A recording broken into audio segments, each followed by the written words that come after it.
हम लोगों का तो मुद्दा था कि रोजगार मिले, नौकरियां मिले, निवेश बिहार में आए, बिहार का विकास हो, ये हम लोगों का मुद्दा रहा है। और आप लोग सब लोग जान रहे हैं कि आज हमने सुना है कि क्रेडिट लेने की बात उन्होंने कही है, तो कोई क्रेडिट क्यों ना ले। हमारे 79 विधायक हैं और उनके जो विधायक हैं वो 45 हैं, मंत्री हमारा है, विभाग हमारा है, तो हम क्रेडिट क्यों ना लें। और यही मुख्यमंत्री जी जो 2020 के चुनाव में कहते थे कहाँ से पैसा लाएगा, कहाँ से नौकरी देगा, तो हमने, आपको पता होगा कि हमारी जो सरकार बनी थी इनके नेतृत्व में, वो 9 अगस्त 2022 में बनी थी और 15 अगस्त को मुख्यमंत्री जी ने ऐलान किया था। ये किसका विजन था, ये किसकी सोच थी। तो जो मुख्यमंत्री कहता था कि यह असंभव है नौकरी देना, उसको हमने एक हफ्ते के अंदर जो है उनसे बुलवाने का काम किया। जो कहता था असंभव है, तो हम लोगों ने जिस हिसाब से विकास के काम किए, नए नए नीति लाए, टूरिज्म डिपार्टमेंट हमारे पास था, हमने टूरिज्म पॉलिसी लाया। आईटी डिपार्टमेंट राज्य कोटा में था, हम लोगों ने जो है आईटी पॉलिसी लाई। और भी कई जो पॉलिसीज हैं हम लोगों ने लाने का काम किया। स्पोर्ट्स पॉलिसीज हम लोगों ने लाने का काम किया। जो खेलेगा उसको भी नौकरी मिलेगा सरकारी, और जो पढ़ेगा उसको भी नौकरी मिलेगा। शिक्षा विभाग किसका था, राष्ट्रीय जनता दल के पास था। हमारे मंत्रियों ने लगातार जो है नौकरियां देने का काम किया। और ये 17 महीने में जो काम हुआ है, ऐतिहासिक काम हुआ है, जो आज तक पूरे देश में नहीं हुआ है।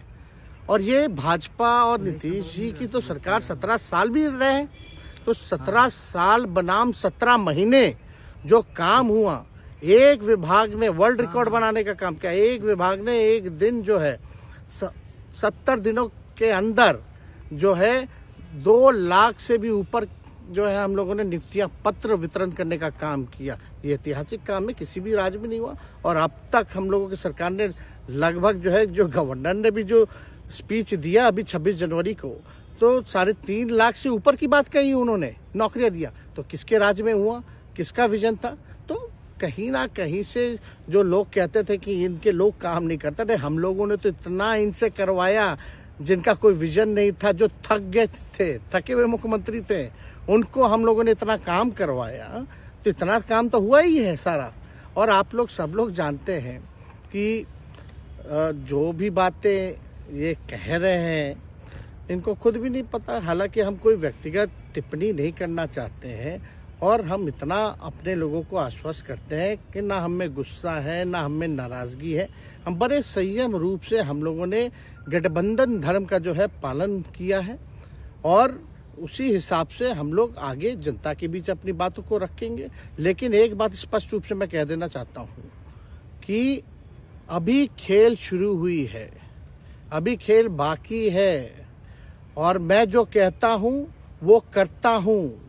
और आप लिख के ले लीजिए, जनता दल यूनाइटेड जो पार्टी है 2024 में ही खत्म हो जाएगी, ये निश्चित रूप से लिख लीजिए।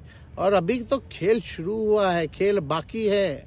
अभी इन लोग जो भी करें, लेकिन मेरा स्पष्ट रूप से मानना है कि जनता हमारे साथ है और हमारा साथ देगी। और हम तो भाजपा के लोगों को भी धन्यवाद देते हैं, शुभकामनाएं देते हैं। चलो, जनता दल यूनाइटेड को अपने साथ लिया।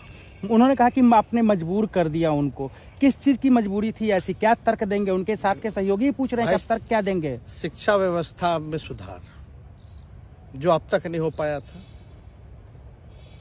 क्वालिटी ऑफ एजुकेशन, चिकित्सा में अस्पतालों को बेहतर करना, रोजगार देना, आर्थिक न्याय देना, स्वयं सहायता समूह के मानदेय को दुगुना कराना, पॉलिसीज लाना। तो इससे सोच रहे थे कि भाई ये नौजवान है, हम इतने साल से मुख्यमंत्री हैं, अब तक ये काम 17 सालों में भाजपा के साथ डबल इंजन में रह करके नहीं कर पाए, और ये डिप्टी सीएम होकर के इनकी राजद के मंत्रियों ने इतना काम कर दिया, तो ये पच नहीं रहा होगा।